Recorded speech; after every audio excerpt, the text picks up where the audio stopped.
Hey you guys, what's going on? How's it going with you? How has your week been? It's your girl Tamara, and I want to wish you a very, very happy week ahead because it's Monday, and y'all know Monday rhymes with fun day, which people hardly ever have on Monday. So yeah, sorry.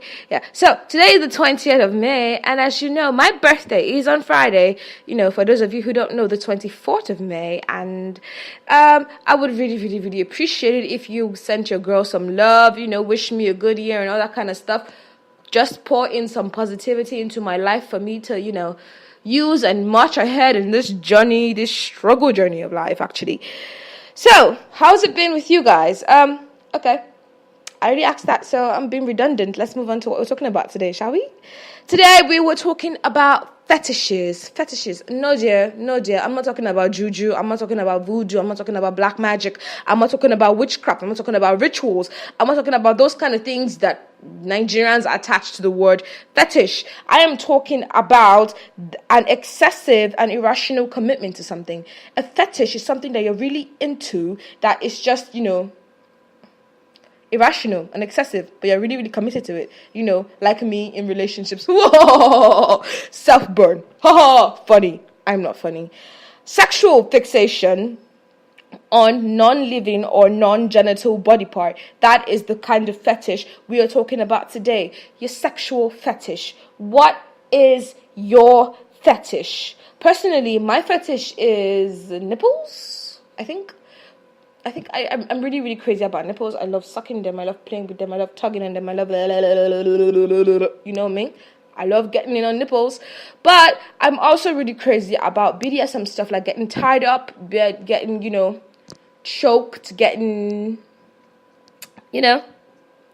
rough handled during sex, spank me, baby, and all that stuff. Wink, wink.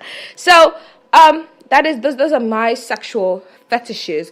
Just to give you a little clue into what we're talking about, a sexual fetish is kind of like a very personal sexual preference that most people might find weird, but ultimately leads you to, sexual excitement, sexual pleasure, a non-pathological aid to sexual excitement. Like you're listening to this now and you're thinking about, what is it that I do sexually, aside from regular sex stuff like vaginal penetration and what else do people do during sex? And rubbing of breasts and sucking of breasts and all that kind of stuff. What else are you really into? Yes, some basic shit like that can be sexual fetishes, but that's not what I'm concentrating on that today because everybody's already doing the basic shit. So why the fuck am I gonna talk some basic shit? Yeah.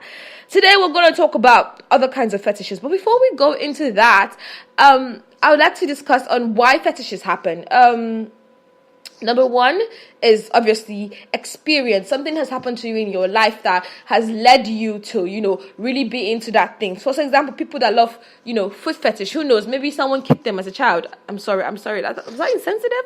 But it could be something has happened in your life. Maybe as a child, someone you really, really cared for used to rub their feet on your face. Maybe not as a child, even as an adult, a full-blown adult in your 30s. And then someone is just, someone you really, really like, something you're really instant to, or whenever you're having sex, this girl just puts her foot in your mouth and it tries to make you, and you're about to come and then you're coming with feet in your mouth. Eventually, you will develop, a foot fetish because it happens like that. Another way to develop a fetish is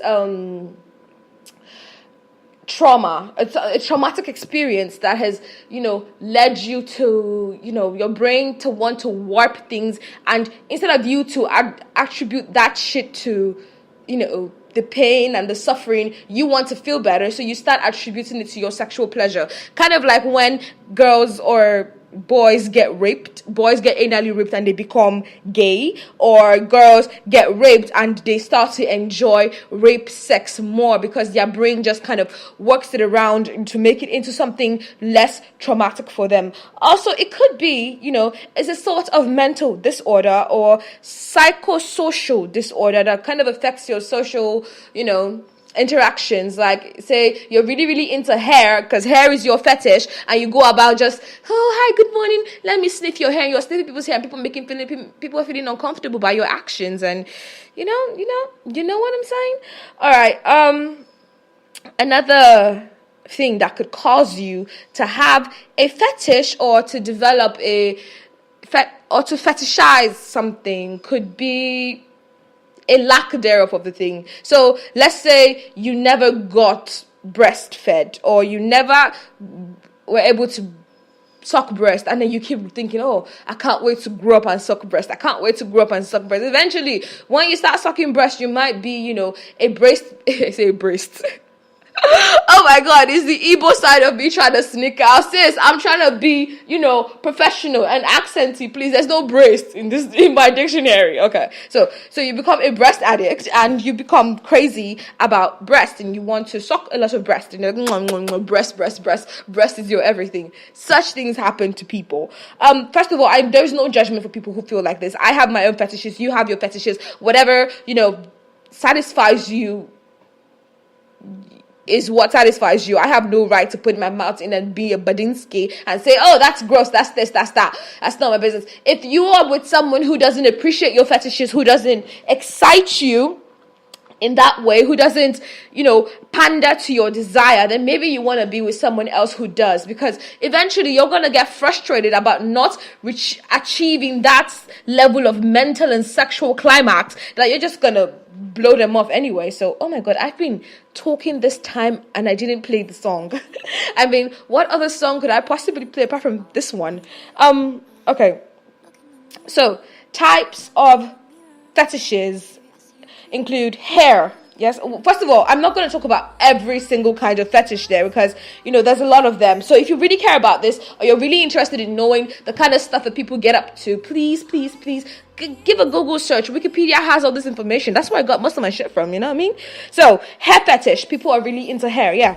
Erotic asphyxiation, that's when you love being choked. That's when you're into that BDSM type shit that I talked about. Choke me. That's asphyxiation. Yeah, that's what I said. Choke me, slap me, all that kind of rough handling kind of things, that turns you on. Yeah, that's the stuff I'm talking about. There's muscle worship. People worship muscles. I mean, muscles are pretty sexy, so I guess why there are people that worship it. There's also erotic electrostimulation. This is when you love being stimulated electrically, like, someone should be shocking you like a taser or something, shocking, and then they shock you, like, ooh, it's sweeting me, don't do it, but actually, yes, continue shocking me because the shock is sweeting me. There's a navel fetish, there's shoe fetishes, there's underwear fetish, which is actually very common. Underwear fetish is, whenever you go to your boyfriend's house, you take off your panties, because you're about to get, that dick, and then he sniffs your panties. He might even put it on, that kind of situation. I mean, I've never experienced that, but it's a kind of thing. And you see people say, dear Gerald, my boyfriend is always playing with my pants. Is he using me for juju or something? I'm like, no, bro, calm down, man. He's just having a sexual fetish. Like, oh my God, fetish? You want to use me for juju? Oh my God, calm your fucking shit down. Please get educated, I beg you. There's also diaper fetishes. There's coprophilia. That's what people fetishize shit. People love playing with shit. People want to smear your poo-poo all over their faces and lick it and eat it, even your urine, People have fetishes like this. There's also dendrophilia, which is people always being turned on around trees. You want to have sex around trees. You want to come around trees. It's a thing for people. There's also looning, which I found kind of the funniest. This is when people love having sex with balloons. So, as opposed to using a condom, you could have him use a balloon. As opposed to masturbating with a dildo, you masturbate with a balloon. As opposed to using, your hands, you can just put two balloons and stroke your fucking cock. Use the balloon to rub your clit. That's what people do. People who are into balloons. And these fetishes are nothing to be ashamed of. Honestly, if you have a fetish, please find your community, because obviously you can't expect that the whole world to be understanding and sensible and logical about things. So, there are always going to be fucking stupid people. So you're gonna Find your community and explore and express. You like that anal tickling thing. There's some men, some very, very straight men who enjoy, women tickling their buttholes, putting their hand inside, because we all know that the male G-spot is up the anus. So we have a lot of people who enjoy these things, but they get shamed. Oh my God, okay, you're gay. Women do that. You're not supposed to shame your partner for their sexual fetishes. If you want a healthy relationships, you have to encourage them. They have to show themselves to you. Of course, I'm not asking that you put yourself in a position that you're not comfortable. If you find that their fetish is too much for you, it's okay to leave and allow them the chance to find someone in their own community, someone for them that they could express their desires with to the maximum, instead of you just being there occupying space that is meant for someone else to make them come better, because you're just causing them sexual frustration. I guess that's all I have to say about fetishes. Fetishes are a very normal part of life. I mean, just go into this just a little bit. I'm so crazy about nipples, like I said in the beginning, and choking. Just imagine what would happen if I found a guy that was tall enough or bendy enough, and he was an acrobat type shit, yeah? And he had his nipples in my mouth, and he found a way to be choking me at the same time, as well as dicking me down. Imagine the kind of pleasure overload I might experience, and that is the kind of feeling that I want people to experience.